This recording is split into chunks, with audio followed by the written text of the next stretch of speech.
सो है guys, welcome back to my to videos. तो इस वीडियो में दोस्तों डिस्कस करने वाले हैं यहाँ पर कुछ इंपॉर्टेंट कंपनीज को और उनसे रिलेटेड कुछ इंपॉर्टेंट अपडेट्स हैं जिसकी बात करेंगे इस वीडियो में। तो चलिए दोस्तों वीडियो की शुरुआत करते हैं। सबसे पहले कंपनी की बात करते हैं। पहली कंपनी का नाम है भारत इलेक्ट्रॉनिक्स लिमिटेड यानी कि BEL।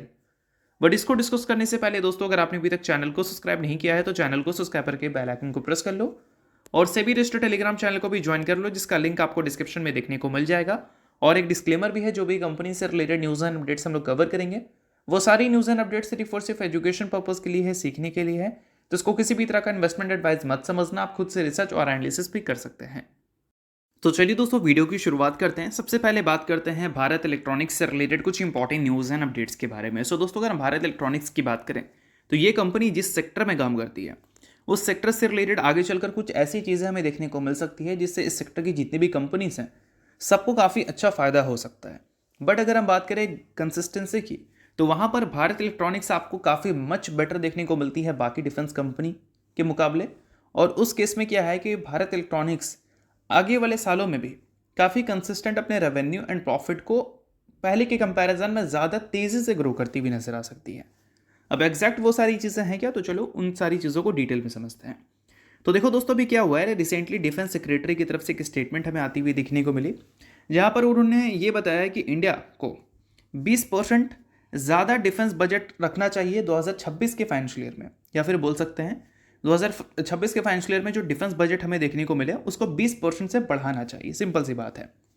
अब ट्रेडिशनली हमें क्या देखने को मिलता है कि जो भी बजट एलोकेट किए जाते हैं किसी भी फाइनेंशियल ईयर में उसके नेक्स्ट फाइनेंशियल ईयर बजट को 10% का हायर एलोकेशन मिलता है। यानी कि मान लो अगर 100 रुपये का डिफेंस बजट है तो अगले साल 110 रुपये का डिफेंस बजट हमें देखने को मिलेगा और उसके अगले साल 121 रुपये का डिफेंस बजट हमें देखने को मिलेगा। हर साल 10% से ग्रो करता है।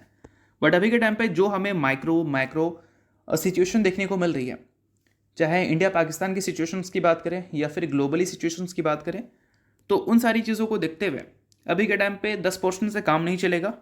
डिफेंस बजट को 20% ज़्यादा एलोकेट मिलना चाहिए आने वाले बजट में। यानी कि पिछले साल अगर मान लो 100 रुपये का बजट था तो इस बार 110 नहीं, सीधा 120 रुपये का बजट दो डिफेंस सेक्टर के लिए, ताकि डिफेंस सेक्टर को और भी ज़्यादा स्ट्रॉन्ग किया जाए। और इससे BEL जैसी कंपनीज काफ़ी ज़्यादा लाइमलाइट में रहती है, क्योंकि BEL की अगर हम बात करें तो ये वो कंपनी में से एक है डिफेंस सेक्टर में जिसके नंबर्स काफ़ी कंसिस्टेंट रहते हैं। अगर आप देखोगे पिछले 5 साल की EPS ग्रोथ को, चाहे आप HL का देखो, मैजगन का देखो या फिर कोचिंग शिपयार्ड का देखो, सभी के EPS कभी अप्स एंड डाउन होते हैं, कभी एक साइडेड मूव करते हैं। तो ये सारी चीज़ें हमें देखने को मिलती हैं। बट अगर हम बात करें भारत इलेक्ट्रॉनिक्स की तो इसके एवरी क्वार्टर हमें EPS कंसिस्टेंट ऊपर की ओर ही जाते हुए देखने को मिलते हैं। साथ में मार्केट ने इस कंपनी को जो वैल्यूएशन दे रखा है वो बाकी कंपनीज के कंपैरिजन में ज़्यादा दे रखा है, बट फिर भी ये कंपनी की जो नंबर्स हैं वो उस वैल्यूएशन को जस्टिफाइड कर पाती है। और अभी के टाइम पे मार्केट का सिचुएशन देख ही रहे हैं आप कितना ख़राब है, बट उस टाइम भी अगर आप BEL को देखोगे 52 वीक हाई से तो गिरावट सिर्फ 8.26% का देखने को मिलता है। तो डिफेंस सेक्टर में अगर मान लो 20% की ग्रोथ देखने को मिल गई एलोकेशन में मान लो, तो उस केस में क्या है कि भारत इलेक्ट्रॉनिक जैसी कंपनीज के लिए लॉटरी लग जाएगी अगर हम बिजनेस पॉइंट ऑफ व्यू से देखें तो ये सारी चीज़ों को डेफिनेटली आप नोट करना, क्योंकि काफ़ी ज़्यादा इंपॉर्टेंट है। सो अब दोस्तों वीडियो में आगे बढ़ने से पहले बात कर लेते हैं एक सेबी रजिस्टर्ड टेलीग्राम चैनल के बारे में जिसका नाम है ट्रेडर पाजी। अब ये सेबी रजिस्टर्ड रिसर्च एनालिस्ट हैं जिनका रजिस्ट्रेशन नंबर आपको यहाँ पर देखने को मिलता है और इनको 8 साल से भी ज़्यादा का एक्सपीरियंस है ऑप्शन एंड स्विंग ट्रेडिंग में। साथ में 3000 से भी ज़्यादा लोगों को ऑलरेडी ये ट्रेन कर चुके हैं। तो इनके टेलीग्राम चैनल का जो लिंक है वो आपको डिस्क्रिप्शन में देखने को मिल जाएगा। लिंक के थ्रू जाकर जरूर इस चैनल को आप ज्वाइन कर लेना। ज्वाइन करने का सबसे बड़ा प्लस पॉइंट ये है कि काफ़ी सारी कंपनी के टेक्निकल्स को प्रॉपर एनालिसिस कर यहाँ अपडेट किया जाता है, जो कि अभी आपको यूट्यूब पे तो देखने को नहीं मिलता, जिसको आप यहाँ पर आकर ज़रूर चेकआउट कर सकते हैं। उसके अलावा दोस्तों मार्केट से रिलेटेड जो समरी होती हैं वो सारी चीज़ें आपको यहाँ पर देखने को मिलती हैं। मार्केट से रिलेटेड जो इंपॉर्टेंट न्यूज़ एंड अपडेट्स होता है वो भी आपको यहाँ पर देखने को मिलता है। साथ में सेबी रजिस्टर्ड टेलीग्राम चैनल है तो इनके कॉल्स वगैरह भी दिखते हैं, जिसको भी चाहो तो आप चेकआउट कर सकते हो। तो लिंक डिस्क्रिप्शन में है, लिंक के थ्रू जाकर बिल्कुल फ्री ऑफ कॉस्ट आप इस टेलीग्राम चैनल को ज्वाइन कर सकते हैं।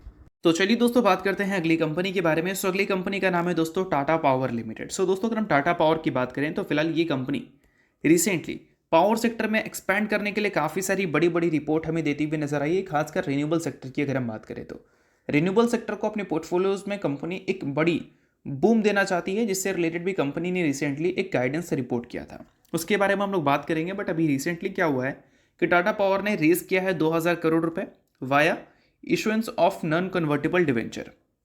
यानी कि मान लो अगर 2,000 रुपये कंपनी रिपे नहीं कर पाती है तो जो लेंडर्स होंगे वो कंपनी के इक्विटीज़ को एक्वायर नहीं कर सकते, उसको कन्वर्ट नहीं किया जा सकता। यानी कि कन्वर्टिबल डिवेंचर होता है, एक होता है नॉन कन्वर्टिबल डिवेंचर, जिसको आप बोल सकते हैं पैसे लिए हैं आप तो पैसे के बदले आपको पैसे ही लौटाने हैं, या फिर आप एसेट्स देकर अपने डेट को ज़ीरो कर सकते हैं। अब टाटा पावर के लिए ये सारी चीज़ें उतनी सरदर्द है नहीं, क्योंकि बहुत बड़ी कंपनी है। 2 क्वार्टर का जो नेट प्रॉफिट है वही हमें 2,000 करोड़ के ऊपर देखने को मिलता है, जिस वजह से ये 2,000 करोड़ का नंबर कोई बहुत बड़ा सरदर्द कंपनी के लिए है नहीं। बट चलो इन सारी चीज़ों को इग्नोर कर अगर हम बात करें कंपनी से रिलेटेड उस अपडेट के बारे में जिससे कंपनी का पता चलता है रिन्यूएबल सेक्टर में कितना ज़्यादा फोकस है। अब देखो दोस्तों, कंपनी ने टारगेट किया है कि 25,000 करोड़ का वह एनुअल कैपेक्स करेंगे थ्रू FY 2030, यानी कि 2030 तक के फाइनेंशियल ईयर को लेकर कंपनी एवरी फाइनेंशियल ईयर बोल सकते हैं बड़ी कैपेक्स आपको करती हुई नजर आएगी, और टोटल इन्वेस्टमेंट आपको देखने को मिलेगा 25,000 करोड़ का। अब देखो दोस्तों, यहाँ पर मेंशन किया गया है कि जो टोटल कैपेक्स का नंबर दिया है इन्होंने 25,000 करोड़ 26 से 30 तक, उसमें 65% का जो अमाउंट है, मतलब 25,000 का 65% वो हमें क्लीन एंड ग्रीन एनर्जी में जाता हुआ देखने को मिलेगा, और बाकी का नंबर कंपनी के जो बाकी बिजनेसेस है उसमें जाता हुआ देखने को मिलेगा। और साथ में दोस्तों कंपनी ने ये भी बताया है 25,000 करोड़ कंपनी एनुअली तो स्पेंड करेगी, बट 2030 तक कंपनी का टोटल कितना आउटले हमें देखने को मिलेगा, यानी कि कितना कैपिटल कंपनी बहाएगी या फिर बोल सकते हैं इन्वेस्ट करेगी, तो वो नंबर 1,25,000 करोड़ का देखने को मिलता है, जो कि बोल सकते हैं काफ़ी बड़ा नंबर है। और इससे कंपनी का गाइडेंस भी हमें साफ साफ देखने को मिलता है, काफ़ी स्ट्रांग है। अभी के टाइम पे कंपनी के पावर जनरेशन सेगमेंट में अगर हम बात करें थर्मल कैपेसिटी के बारे में, तो 15.7 गीगावाट की कैपेसिटी है 2025 के एंड तक, जिसको कंपनी अप टू 30 गीगावाट करना चाहती है। क्लीन एंड ग्रीन कैपेसिटी की बात करें तो 7 गीगावाट से 20 गीगावाट तक ये करना चाहती है बाई 2030। तो ये सारी चीज़ों को भी आप नोट कर सकते हैं। उसके अलावा दोस्तों ट्रांसमिशन लाइन भी कंपनी ने बता रखा है 7,047 सर्किट किलोमीटर्स का है 2025 तक, जिसको कंपनी 10,000 सर्किट किलोमीटर्स तक ले जाना चाहती है। और इसके अलावा दोस्तों और भी चीज़ें हैं, लाइक डिस्ट्रीब्यूशन स्पेस की बात करें तो 12.8 मिलियन कस्टमर्स हैं अभी के टाइम पे कंपनी के, जिसको कंपनी 40 मिलियन कस्टमर्स तक ले जाना चाहती है बाई 2030।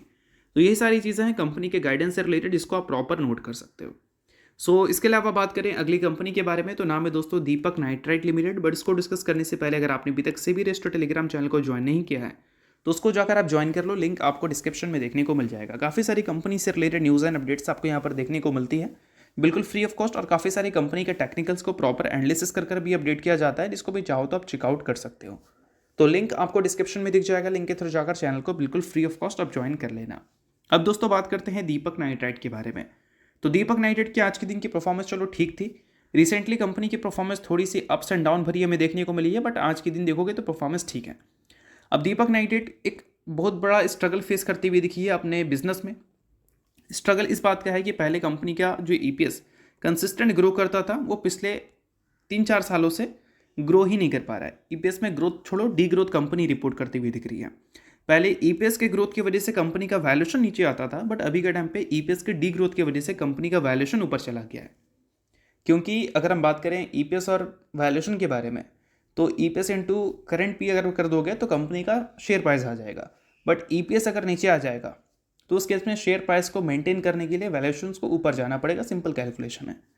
और देखो दोस्तों, ईपीएस अगर कंपनी का नीचे आ रहा है तो उसका सबसे बड़ा सरदर्द यहाँ पर यह है कि चाइना की तरफ से कंटिन्यू डंपिंग हमें देखने को मिल रही है एआई सेगमेंट में। एआई मतलब आर्टिफिशियल इंटेलिजेंस की बात नहीं हो रही है, एआई का मतलब हो रहा है एडवांस इंटरमीडिएट्स, जो कंपनी का एक केमिकल सेगमेंट है।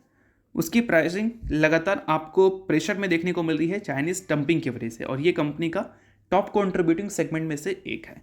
बट अभी रिसेंटली कंपनी ने कुछ बुलिश कमेंट्री की थी अपने बिजनेस को लेकर, जिसमें उन्होंने बताया था कि सिक्वेंशियल बेसिस पे इंप्रूवमेंट्स हमें देखने को मिल रही है कंपनी के प्रॉफिटेबिलिटी एंड मार्जिन्स में। साथ में फेनोलिक जो कंपनी का मेन कोर सेगमेंट है, वहाँ से काफ़ी स्ट्रॉन्ग इंडिकेशन हमें देखने को मिल रही है, जो कि कंपनी के लिए अच्छी बात है। और साथ में कंपनी ने बताया है कि इन्वेस्टमेंट जो रिन्यूएबल एनर्जी में देखने को मिल रही है वो 60 से 70% चाहिए पावर का जितनी ज़रूरत है 27 के फाइनेंशियल ईयर में उसको मीट करने के लिए, या फिर बोल सकते हैं उसको बराबर तक ले जाने के लिए। और साथ में कंपनी का डाइवर्सिफिकेशन हमें देखने को मिल रहा है डाउनस्ट्रीम प्रोडक्ट्स में, जिससे रिलेटेड भी कंपनी ने चीज़ें मेंशन की हैं। तो ये सारी चीज़ें हैं जो कि आपको नोट करना है दीपक नाइट्राइट से रिलेटेड। तो आप बात करते हैं अगली कंपनी के बारे में, जिसका नाम है दोस्तों अडानी, या फिर बात कर सकते हैं अडानी ग्रुप की companies Ambuja cement, AC cement और ओरिएंट सीमेंट के बारे में, जिसकी मर्जर की अप्रूवल अडानी के साइड से आ चुकी है। अब यहाँ पर एसीसी और ओरिएंट कुछ टाइम बाद आपको मार्केट में ट्रेड होता हुआ देखने को नहीं मिलेगा, क्योंकि वो मर्ज हो जाएगा अंबुजा सीमेंट के साथ। अब मर्जर में क्या है कि एसीसी और ओरिएंट सीमेंट के शेयर होल्डर को कुछ ना कुछ तो मिलेगा, तो यहाँ पर स्वैप रेशियोज मेंशन कर दी गई है। अगर आप मान लो एसीसी के 100 इक्विटी शेयर्स को ओन कर रखे हैं, तो उसके बदले आपको 328 इक्विटी शेयर मिलेगा, किसका? अंबुजा का। और वही अगर हम बात करें ओरिएंट का, तो अगर आप मान लो 100 इक्विटी शेयर्स ओरिएंट का खरीद रखे हैं, तो उसके बदले आपको 33 इक्विटी शेयर्स अंबुजा का मिलने वाला है। यानी कि ओरिएंट का शेयर का वैल्यू कम रखा गया है, जो कि ऑब्वियसली बात है, छोटी कंपनी है एसीसी की कंपैरिजन में, और एसीसी का वैल्यू सबसे ज़्यादा रखा गया है, अंबुजा से भी ऊपर का वैल्यू इसका। एक के बदले लगभग 3 इक्विटी शेयर्स अंबुजा का आपको मिलने वाला है। तो ये सारी चीज़ें आप नोट कर सकते हैं अगर आप यहाँ पर अंबुजा, एसीसी या फिर ओरिएंट सीमेंट में से किसी की भी एक शेयर होल्डर हैं तो दोस्तों होप करता हूँ ये वीडियो आपको अच्छा लगा होगा। लाइक कीजिए, पहली बार सब्सक्राइब कीजिए। वीडियो के लिए बहुत बहुत शुक्रिया।